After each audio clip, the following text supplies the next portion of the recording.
Saludos amigos, muchas gracias por acompañarme.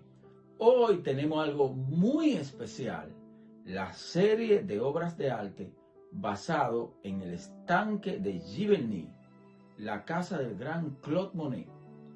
Para ello tuve que emplearme a fondo en una investigación donde me trasladé a París al Museo Orsay, al Museo Orsay y por último a Giverny, donde se encuentra el estanque y la casa del gran genio del paisaje Claude Monet, donde tiré fotografía para crear esta serie tan apasionante.